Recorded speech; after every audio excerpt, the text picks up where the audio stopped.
The promise of a new beginning for Libya could be slipping away. Despite months of negotiations and preparations, the country's first presidential elections won't happen as planned. So after 10 years of war and conflict, has the political process and dialogue failed? This is Inside Story.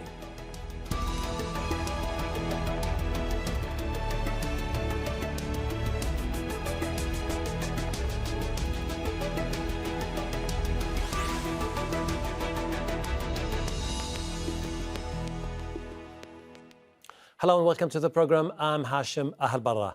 Libya was among the Arab Spring nations, and since the revolution toppled the government a decade ago, it has not known peace or political stability. But after months of arduous negotiations and international mediation, there were fresh hopes for the future. Warring sides signed a UN-sponsored ceasefire deal, formed a unity government, and agreed to hold elections on December the 24th. But the head of the Electoral Commission has now dissolved all electoral committees just days before polling stations were due to open. Now the future for Libya is again unclear, and the UN peace plan hangs by a thread. Malik Trina has this report from the capital, Tripoli. We're just a few days away from the scheduled first round of presidential elections in Libya, and it's becoming clear that the vote will be delayed. But there hasn't been a government institution or any senior officials that have been willing to announce the postponement. The Electoral Commission, the High National Electoral Commission, has said that it's the Parliament's responsibility to announce the postponement. The Parliament has turned back and said, no, it's the Electoral Commission that should come and tell the Libyan people why there was a postponement. And there's also been a lot of controversial figures that have put in their bid to become to run in the presidential elections, including Saif al-Islam al-Gaddafi, Muammar Gaddafi's second son. He's wanted by the International Criminal Court for crimes against humanity.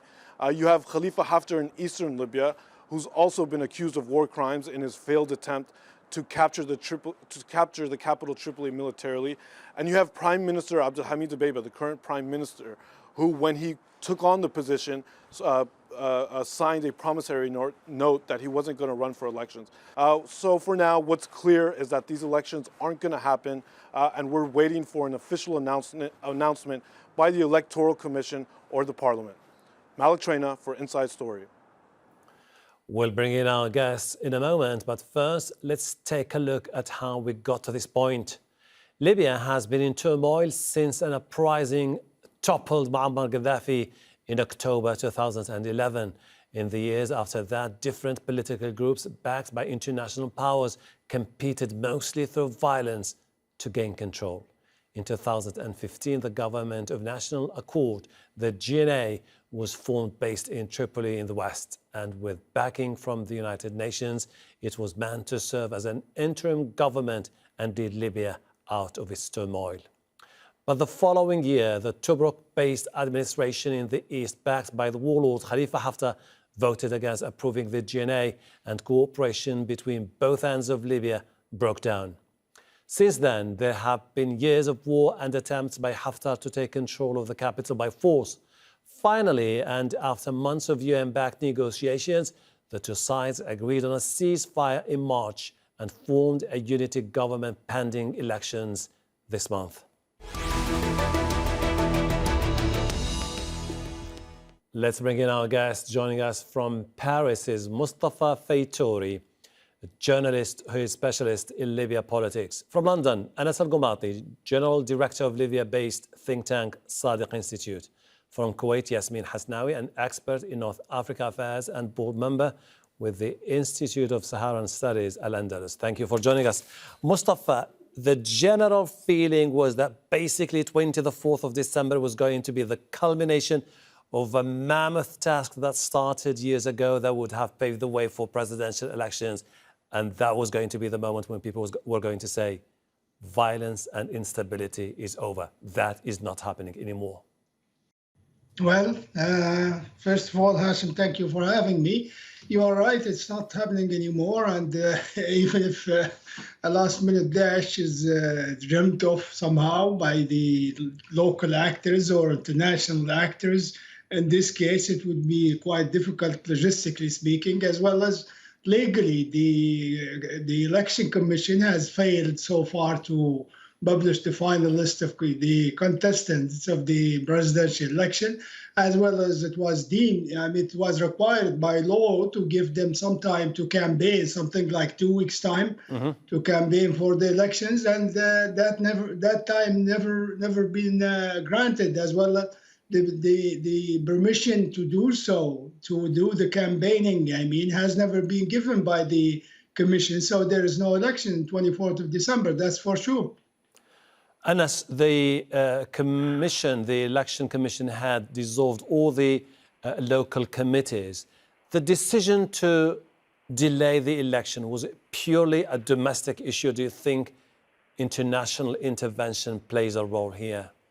I think it goes without saying, Libya has become a theatre for great power competition, and that not all the decisions that are taken by even local actors are indeed for local reasons. And I think that's where so much of this, of today's kind of conundrum of deciding whether or not Libyans have elections, which of the Libyan institutions are going to be in the deciding, kind of in the driving seat of that decision, tells you a lot about Libya's history with foreign actors. Many of the local actors themselves that were responsible for fighting in the last several years were actually mercenaries who didn't hold the emblem of either a Libyan faction or even an international faction, but were working on behalf of international actors.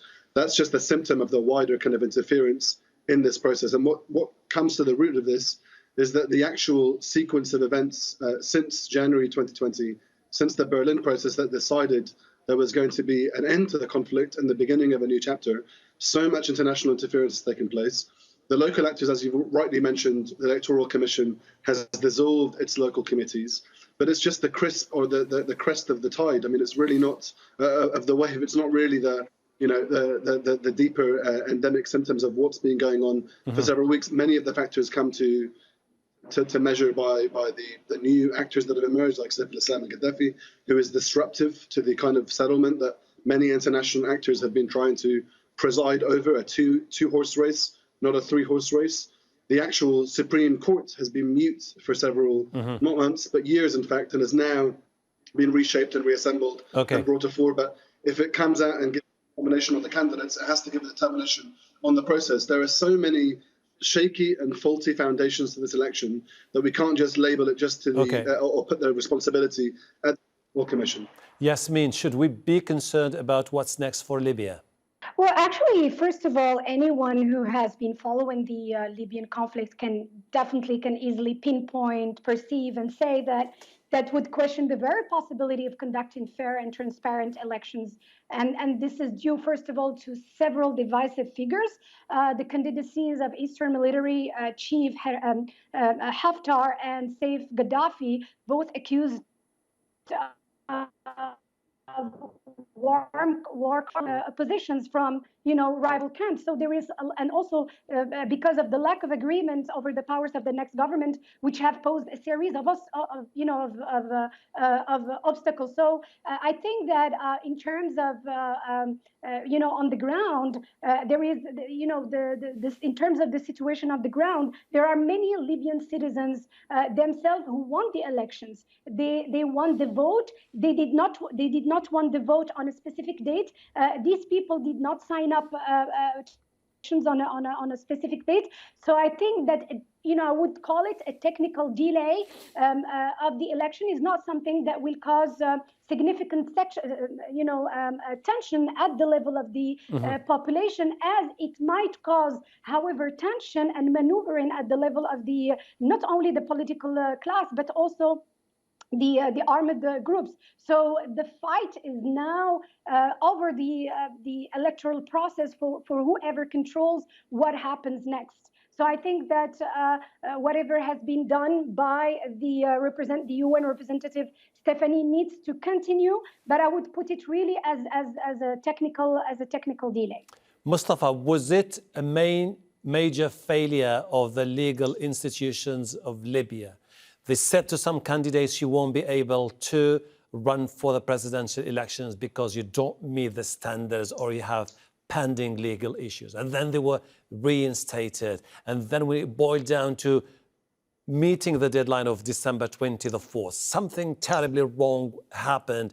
And then they decided, you know what? It's better for Libya not to go for presidential elections. Well, I don't really, Hashem, see it as a failure of the judiciary in the country, because the judiciary is actually not very concerned about this, or I rather should say, shouldn't have anything to do with this business, except for the legal wrangling that have taken place early on in the stage of candidates submitting their files to the commission for the presidential election. And the other side also, we have seen the judiciary, the courts, at least in two cases, the case of Saif al-Islam in Sabha and Mr. Khalifa Haftar to a certain extent in Zawiya also, played their role nicely and quietly, despite the hurdles they faced, especially in Sabha, where judges could not access the court building for a few days.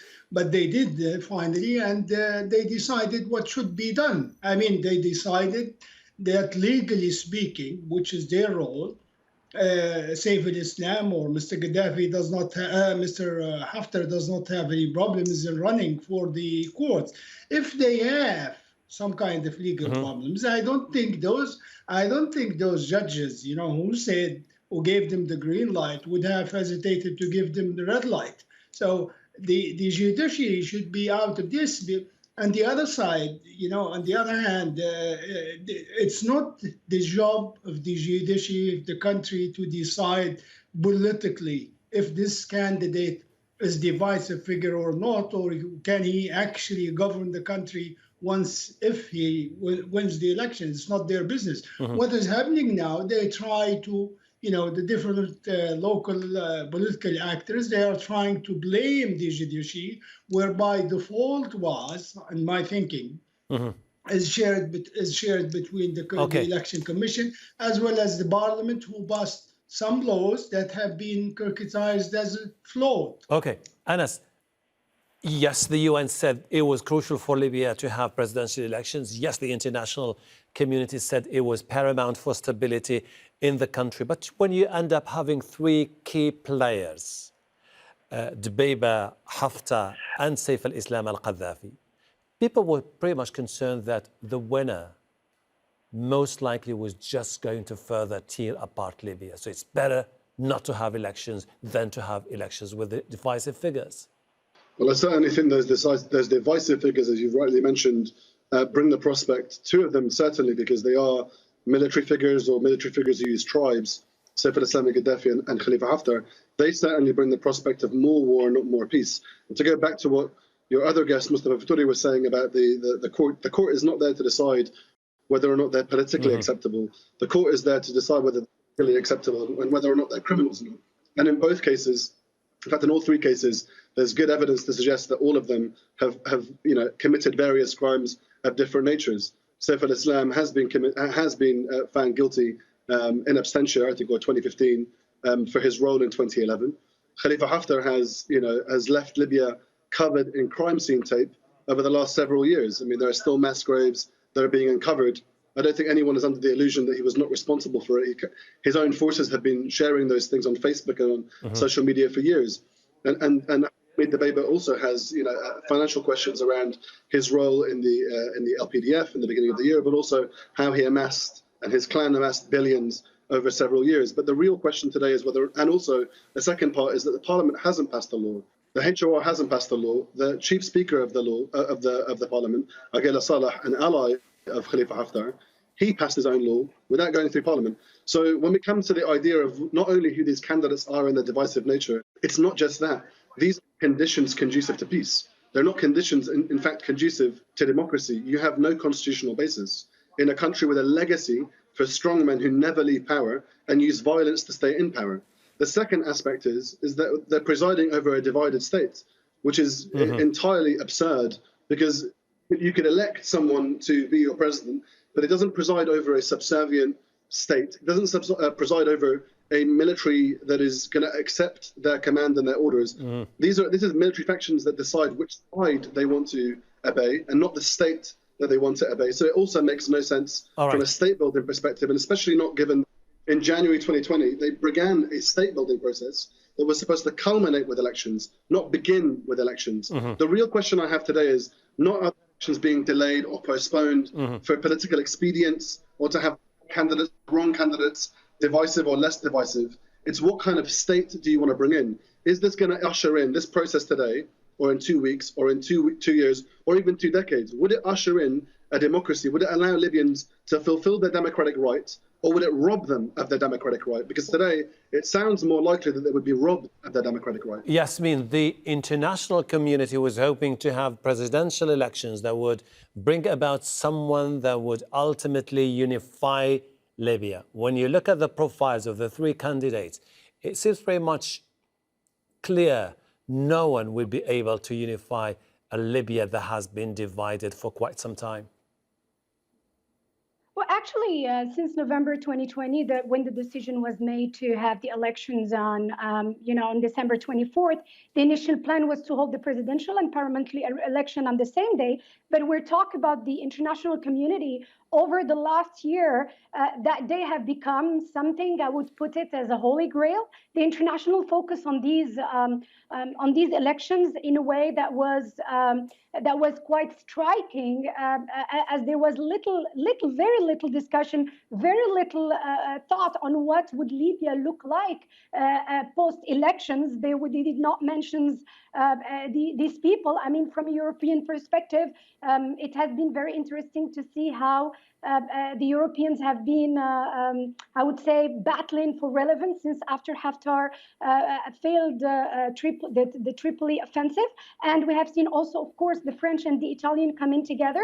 But I think what is more important now is that we see how Turkey and Russia, which are still the main, external power brokers inside Libya. What has been really happening is really interesting in the last few days. We have seen countries that have been, constantly dropping references to December 24th, whether, in their announcement or public pronouncement. So there has been a very, noticeable difference in language. But what is interesting earlier this week is that look how, the foreign minister of Russia, he said that Moscow would not have any problems in delaying, elections, if that means that the elections would happen in an effective way. So in fact, Russia is the only international player so far that has come out and said something about those elections. So I think that the international community did not mention much these people, rather than, they felt that Libya is not ready for the in the meantime for the elections. Yes, Mustafa, in the meantime, should the interim government step in to prevent any power vacuum in Libya? Well, that's a very difficult question. There is a lot of debate about the issue of having a different government than the current one, which will be a caretaker government. But then you have to have that. For you to have a different government, first of all, it has to be commonly accepted, widely accepted, and I don't think that will happen easily. Today, the information I'm getting from Tripoli, the capital itself, there's a lot of mobilization of militias, armed militias, with huge armaments around different parts of the city, especially western parts of the city and eastern parts of the cities as well. Mr. Dbeiba has gained some popularity through, dubious ways, and many suspect, accuse him of wasting public money in his own election campaign. And because of that popularity, he has created some kind of a base for him. Removing him now without actually having a precise plan as to what is the next goal will be quite a difficult thing to do. It could spark, something like internal fight among the supporting militias themselves that support Mr. Dbeiba currently, especially those in the capital, Tripoli. Okay. And of course, in his Masratan base as well. Anas, the rationale behind this whole political process was basically following these premises. First of all, to bridge the divide, we need to have a national unity government. And then we have to have a presidential council, hoping that one day we'll have a president who will be the strong man of Libya. That would pave the way for parliamentary elections, and then we'll have vibrant political parties taking over, and then democracy will prevail in Libya. That's not happening anytime soon. Do you have any concerns that could pave the way for more anarchy in a place like Libya? Well, I think we have to have a sequence process that tackles the reasons why many of the actors can go to war. There's no danger of someone like Saif al-Islam al-Gaddafi or Khalifa Haftar, the two that have an authoritarian legacy in Libya, of becoming authoritarians if the institutions themselves are not owned by their tribal kin, by their children, as has been the case now for Khalifa Haftar or Saif al-Islam's brothers, as they previously controlled the army.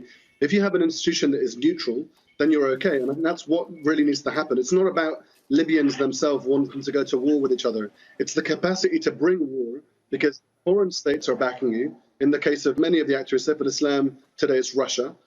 Khalifa Haftar has been Russia, the United Arab Emirates and France. But, you know, Abdulhamid Dbeibeh, I wouldn't say has the same capacity to wage war, though I would agree with what someone like Mustafa Fetouri has mentioned in terms of his capacity to just canvass for votes using populism and using money that has been badly spent over the last year.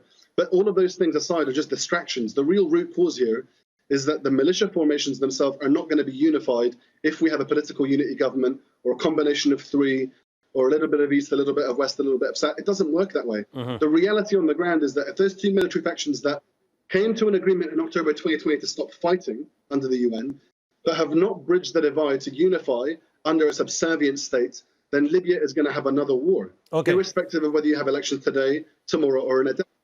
The proof is going to be in the pudding, and I think unless they prioritize the state building and the neutralization of how spoilers can spoil the political and military process and drag Libya back to war, then we're always going to be at square one. I would argue that we've never left square one.